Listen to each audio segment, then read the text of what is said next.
Hey, it's Jay. Let's talk about the Columbo movies that aren't Columbos. There are 5 of them, 4 of them made in the 90s, and I would say they vary in quality. If you want to see the Columbo character on screen while not watching a Columbo, well, there's a lot of places you could see that, actually. But in these, he's played by Peter Falk, so it counts more. A Columbo is a story that shows us a murder, then the rest of the show is watching the detective unravel the clues. More commonly known as a How Catch'em, but I call them Columbos because he's the most well-known example of the genre.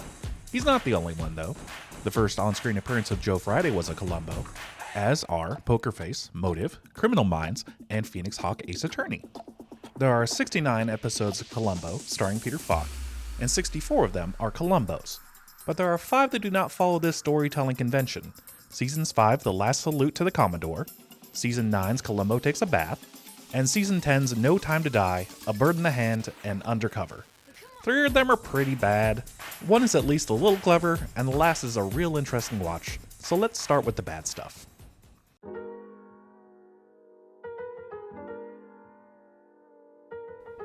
I don't like this episode. It sucks.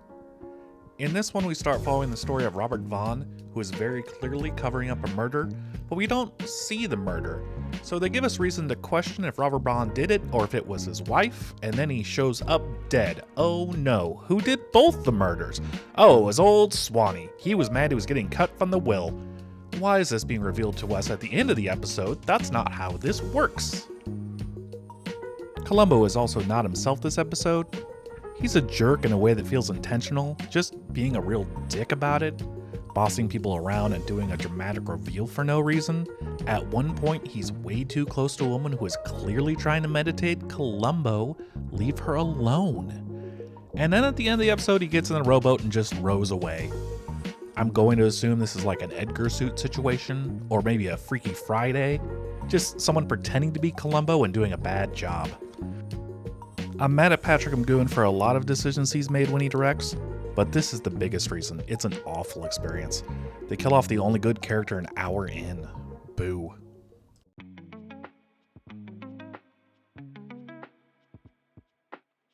This is like a sleazy crime drama from the 80s, but in 1994, and it centers around assembling puzzle pieces of a photo that lead to the location of $4 billion lost in a bank robbery.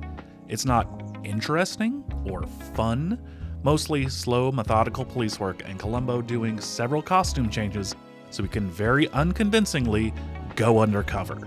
Every single person he talks to while undercover knows immediately that he's a cop. They are all instantly suspicious.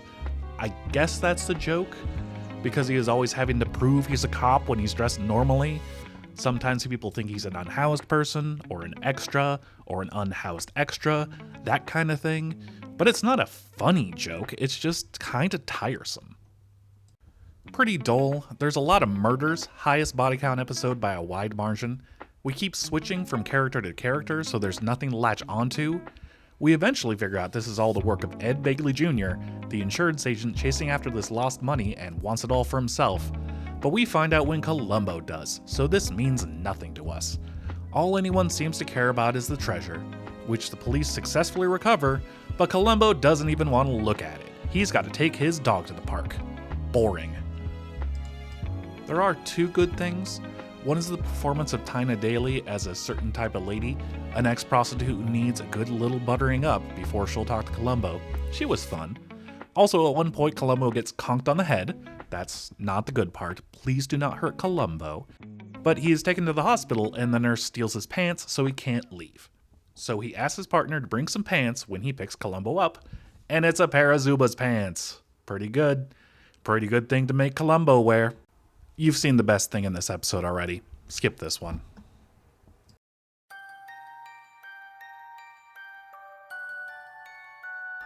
This one is just weird. Columbo is attending his nephew's wedding.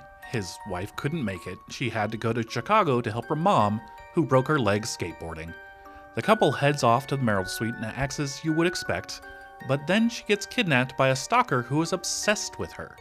This isn't even the same genre as a normal episode. This is just a thriller movie. Columbo doesn't do anything interesting in this. He's just in charge of this operation, and we get to watch his meticulous attention to detail in real time. The part they usually cut out, where a room of 4 cops pore over wedding photos and guest lists trying to figure out who snuck into the party. But the interesting stuff isn't anything Columbo does.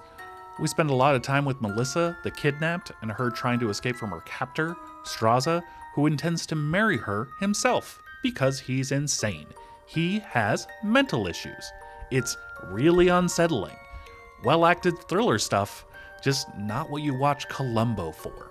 We also get this wild character, Tubby Comfort, who is an informant that some random cop visits because they think maybe the kidnapping is like a revenge thing, because the nephew is also a cop, and it's ultimately not important. But look at this guy! What a great character! I want him as an informant on a regular cop show.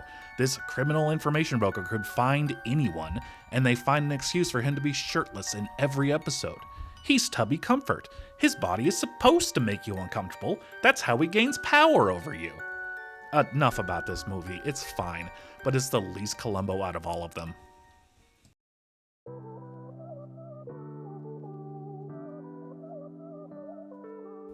This was the other movie they made in 1992. Not a good year for Columbo. Although this one is pretty fun to watch because it does a good leg pull of starting like a How Catch'em and then having things go awry to glorious effect. This is Harold McCain, a huge idiot with a gambling problem, and he's constantly hitting up his uncle Big Fred, who's sick of his shit. Harold's got to do something or the debt collectors are going to break his thumbs, so he decides to plant a car bomb on his uncle's car. He's not the smartest guy, this is a deeply flawed plan, but he wakes up feeling confident as hell when he hears his uncle was mowed down while jogging an hour ago. Now there are police crawling all over the place, and oh no, there's an active bomb on the premises. Harold tries and fails to deactivate it, and instead of owning up to his fuck up and going into the system for a few years, he allows the gardener to get blown up instead. Now he's flailing and Columbo is poking around, but he at least can get the money he needs from the widow, who he's had a sordid affair with once or twice, but she's not interested, and it doesn't take long for both of them to figure out that they both planned to kill Big Fred that morning, only she was successful.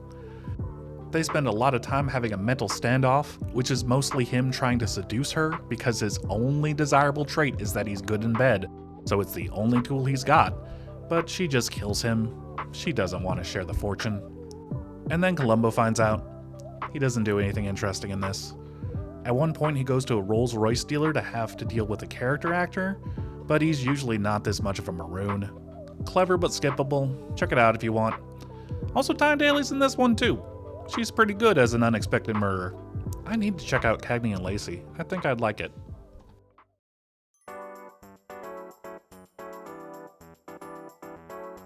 Okay, it's time for the good stuff.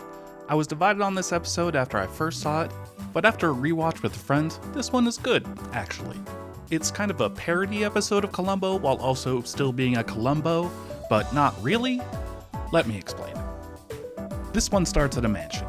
Girls, girls, girls, as She Drives Me Crazy plays. It's the 90s, baby, and they want you to know it. The entire episode is full of flaunted decadence. This is probably expensive to shoot. This is the property of Sean Brantley, founder of the gentleman's magazine called Bachelor's World, which has their trademark nymphs. You know who this is supposed to be. Sean is handsome, but in a sinister way. The kind of handsome that makes you cover your drink. Just a real smug piece of shit. You love to hate him. He's business partners with Diane Hunter, who actually runs the business while he's having champagne showers all day. She's done with the magazine and wants to sell to another media magnate who is like a posh Richard Branson. He's weird, I'll get to him. They have a fight about it that the secretary secretly hears, and she leaves for London during a big party where they stare daggers at each other. She leaves, tells her driver to remember her basket of goodies, fresh slices of salmon, very self-important. Who picks up fish to take on a plane?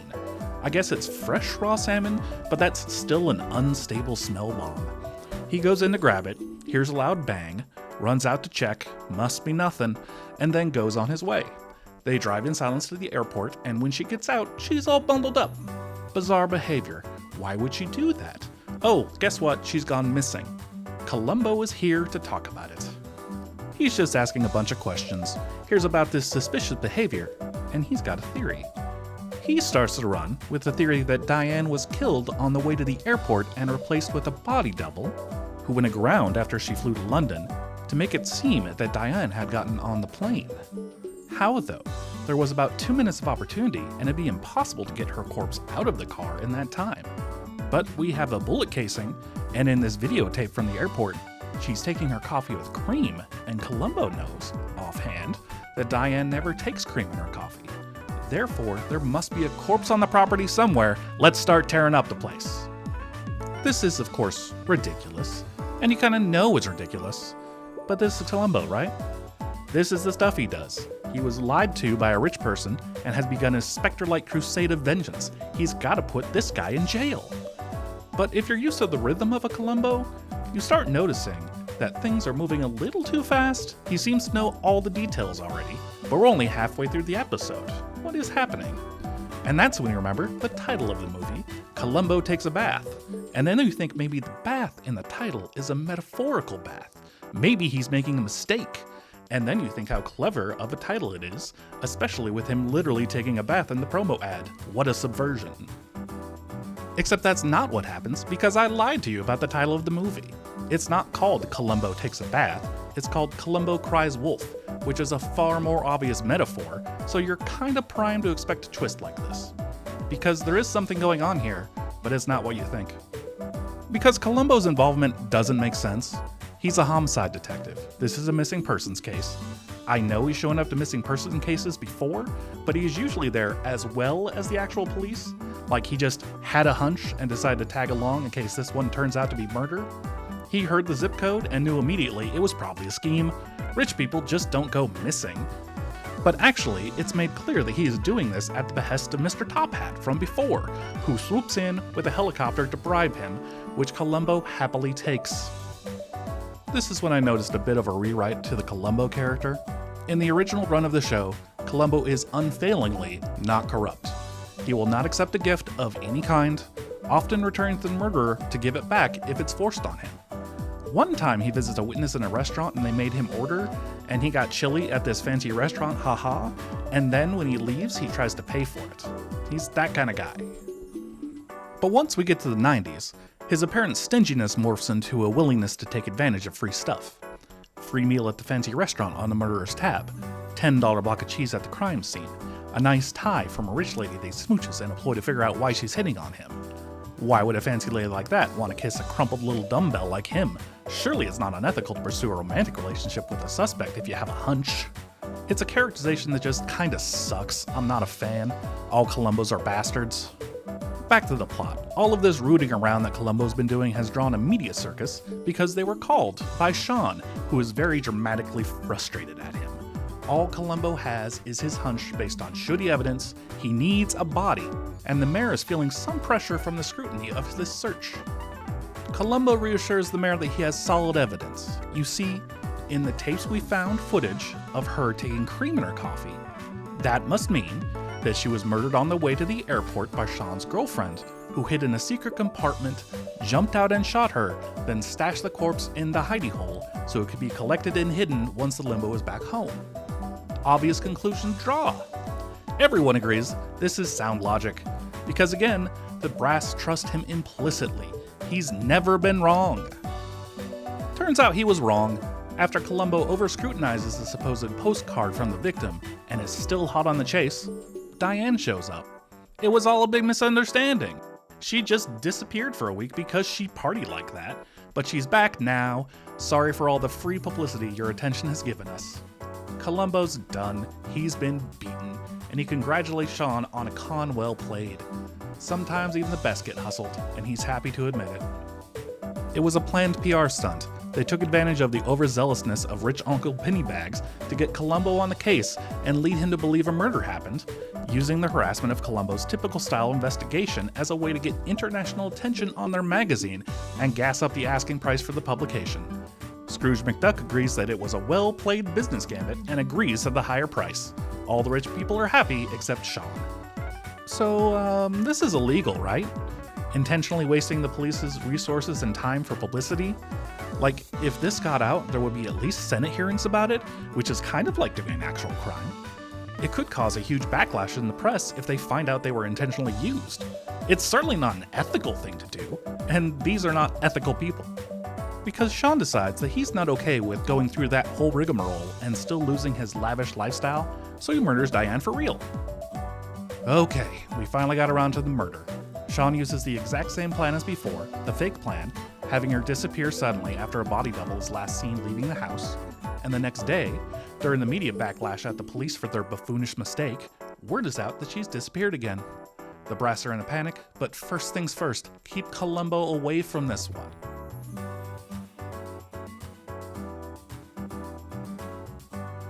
Look at him go!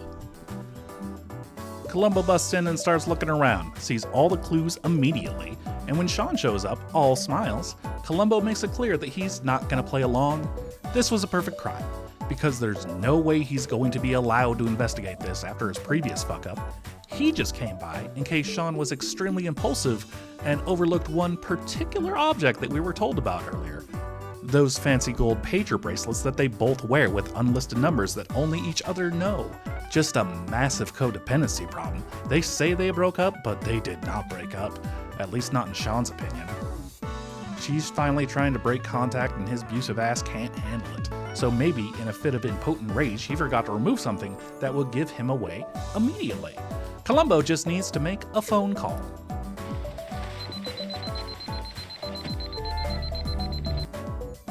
Sometimes you get lucky. Yes, Columbo, we know you're the only one who would have thought of this as quickly as you did. Good job. You can be a little cheeky, but if he had an extra hour to plan, he would have been home free. It's an odd duck of an episode, like it feels weird that this is a regular Columbo episode rather than a response to the series. It depends on you knowing a lot about the format, about mysteries, about how if you're in the mindset of a detective, every little idiosyncrasy is a clue, and someone who knows how you'll react can guide you to do a lot of things you should have been more cautious about.